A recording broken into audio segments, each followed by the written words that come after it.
બે video already છે ને પરિક્રમાના મેં અપલોડ કરી દીધા છે ને માઇન્ડ બ્લોઈંગ વ્યૂ આવ્યા છે એમાં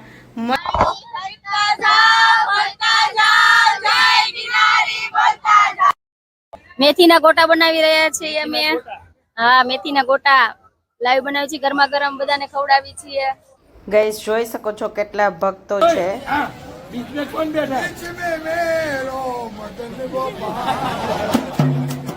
ગરમા ગરમ ચા ગાંઠિયા મરસા જલેબી એ પ્રભુ પ્રસાદ લેવો પધારો મારા વાલા.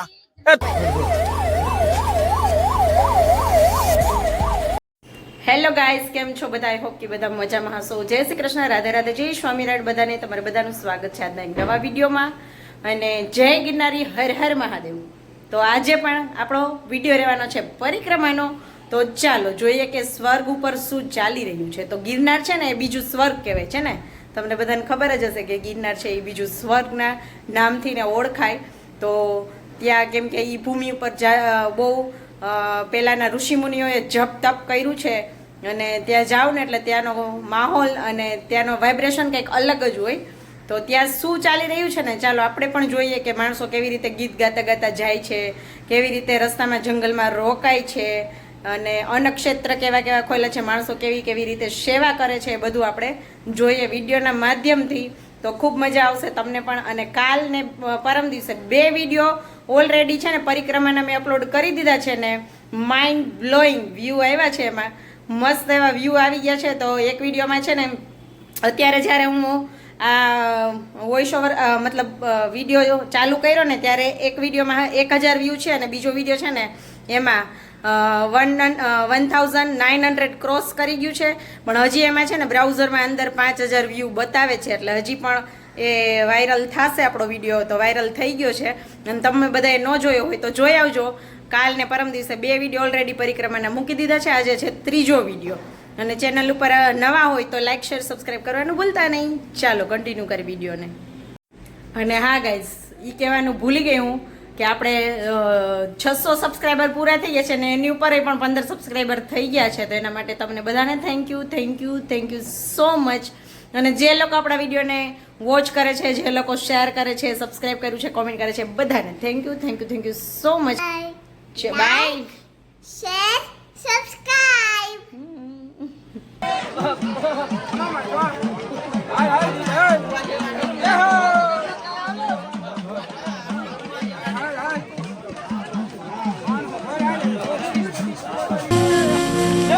અમરેલી ધુજે પણ દરવાજા દેવા. તો ગાઈસ તમે જોઈ શકો છો આ ઘોડી છે ને એટલી ઢાળવાળી છે કે એક વ્યક્તિ પડે ને તો 3-4 ને લેતો જાય, એટલું ઢાળ ઉતરવાનું છે અહીંયા. આ ઘોડી બહુ છે ને અઘરી છે થોડી. જૂનો ગિરનાર અનવરી વાદળ થી નવાતું કરે પણ મરતા રાખેંગાર. આ તો રંડા પો રાણક દેવડી ને જમાવટ હા ગઢિયા રે એમ જાપો ભાઈગો અનવરી ઘેરો ગઢ ગિરનાર પણ દૂધો હમીર મારિયા એ મારા હોરઠ ના હણગાર.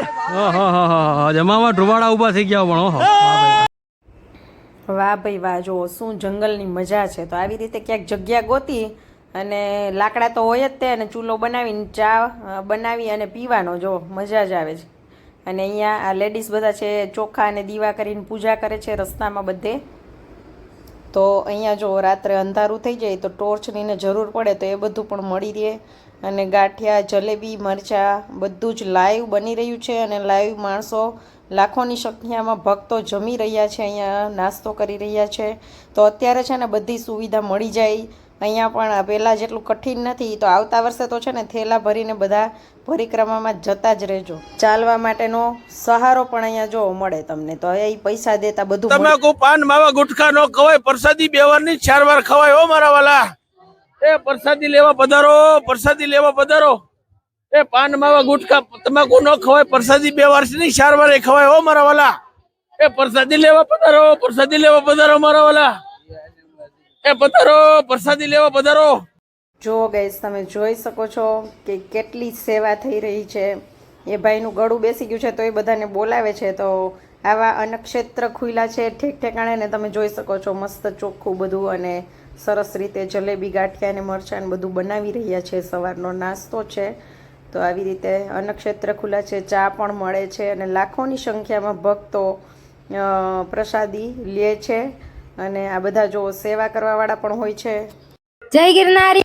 જંગલમાં પ્લાસ્ટિક લઈ જાશો તો 25,000 સુધીનો દંડ છે. તમારી બેગ અહીંયા કાઉન્ટર પર ચેક કરાવી, પ્લાસ્ટિકની થેલી અહીંયા આપતા જાઓ, કાપડની થેલી લેતા જાઓ. મહેરબાની કરી જંગલમાં પ્લાસ્ટિક ના લઈ જાઓ. જંગલમાં પ્લાસ્ટિક ફેંકશો તો 25,000 સુધીનો દંડ છે. તો અહીંયા જો આ સંત મહંતો સાધુ હોય ને આવો ધૂણો ધખાવીને બેઠા હોય છે. તો આ સાધ્વીજી છે અહીંયા અને અહીંયા પોલીસ કર્મચારી પણ બધાની સેવામાં ઉપલબ્ધ છે. બધા તો પ્લાસ્ટિક ના લઈ જાય એના માટે ચેકિંગ ચાલી રહ્યું છે. તો આપણે ખુદ પબ્લિકે સમજી અને જંગલની અંદર જાય ત્યારે ખાસ કરીને પ્લાસ્ટિક કે પ્લાસ્ટિકની બોટલો ના લઈ જવી જોઈએ. તો અહીંયા જો લાખોની સંખ્યામાં માણસો પરિક્રમા કરી રહ્યા છે. દર વર્ષે છે ને 15 થી 20 લાખ માણસો પરિક્રમા કરતા હોય છે. જોઈએ કે આ વર્ષે કેટલો આંકડો આવે છે અને તમે જોઈ જ શકો છો કેટલું ટ્રાફિક છે અને રસ્તામાં ઘોર જંગલમાં આવા વચ્ચે પાણીના ઝરણા વહેતા હોય છે અને આ પાણીને પસાર કરીને જવાનું છે. જો ઘનઘોર જંગલમાં મસ્ત એવું પાણી જઈ રહ્યું છે અને કોઈને ફ્રેશ થવું હોય તો એ પણ થઈ શકે છે અને મજા આવી જાય. આહા હા, બ્યુટીફુલ નજારો છે. તો અહીંયા બધા ભાવિ ભક્તો બહુ બધી સંખ્યામાં પ્રસાદી લઈ રહ્યા છે. અન્નક્ષેત્ર ખુલ્લા છે ઠેક ઠેકાણે અને બહુ બધા માણસો સેવા કરી રહ્યા છે. અહીંયા જો બાપુ પણ બેઠા છે અને અહીંયા રેડીમેડ તમારે કાંઈ લેવું હોય તો એના માટે પણ સુવિધા છે. ચોખા, લોટ, મરી મસાલા જે કંઈ જાતે બનાવવાના ઘણા શોખીન હોય જંગલમાં તો એ બધું પણ તમને અહીંયા મળી રહે.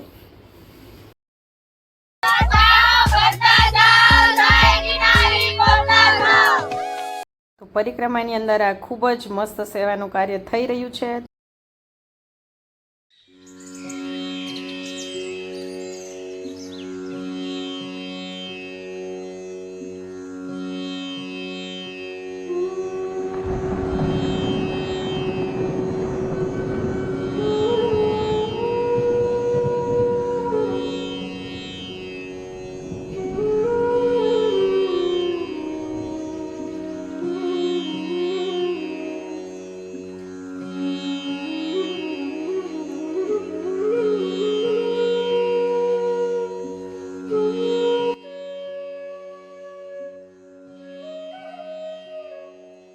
તો ગાઈઝ અહીંયા તમે જોઈ શકો છો બટેટાવડા, ફૂલવડીના બધી જ જાતના ભજીયા બનાવી અને ગરમા ગરમ ભક્તો માટે પીરસાઈ રહ્યા છે અને ગરમા ગરમ લાઈવ બનાવી રહ્યા છે અને કેટલા બધા માણસો સેવા કરી રહ્યા છે તમે જોઈ શકો છો. તો અહીંયા જે લોકોને સેવા કરવા રોકાવું હોય એ લોકો પણ રોકાઈ શકતા હોય છે અને અલગ અલગ ગામથી બધા આવતા હોય છે સેવા કરવા માટે.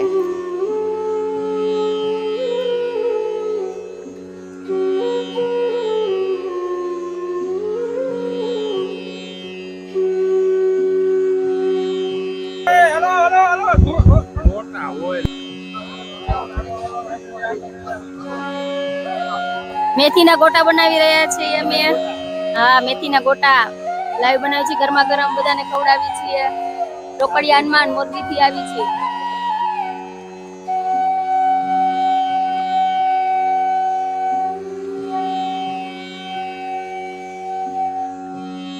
તો ગાઈઝ અહીંયા સાધુ સંતો મહંતો આવી જાય એટલે સમજી લેવાનો ઝીણા બાવાની મઢી છે. તો આ ઝીણા બાવાની મઢી છે અને અનેક સાધુ સંતો અહીંયા છે ને અહીંયા રાત્રિ રોકાણ પણ બધા કરતા હોય છે.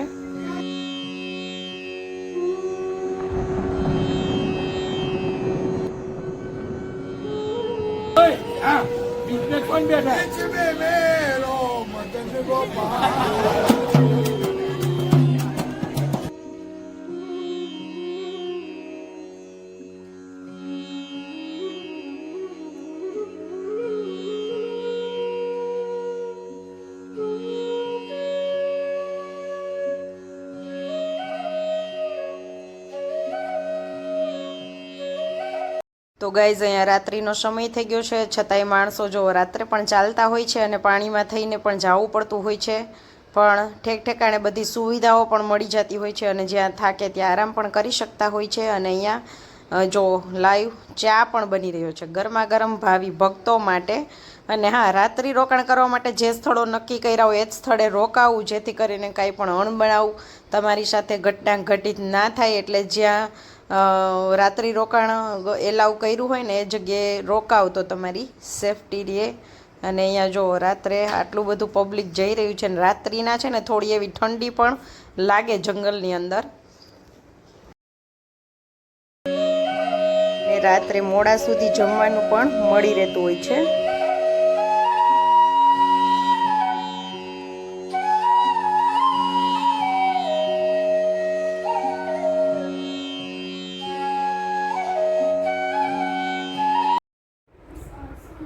અહીંયા પબ્લિક છે ને એ પણ ચક્કાજામ થઈ ગયું છે, જોવો તમે જોઈ શકતા હશો. અને આખા રસ્તે આવું જ પબ્લિક ચક્કાજામ હોય છે.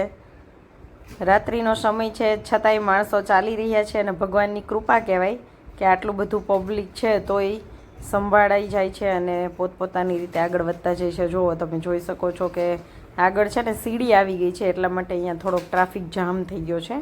કેમ કે રસ્તો હોય તો બધા ચાલ્યા જાય, સીડી હોય એટલે થોડુંક સાંકડી હોય સીડી, એટલા માટે.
તો ગાઈઝ અહીંયા જો મોબાઈલ પણ ચાર્જ કરવા હોય તો કરાવી શકો છો. ટોકન લઈ લેવાનું અને પૈસા જે કાંઈ કે એ આપીને તમારે આરામ કરી લેવાનો, ત્યાં મોબાઈલ ચાર્જ થઈ જાય.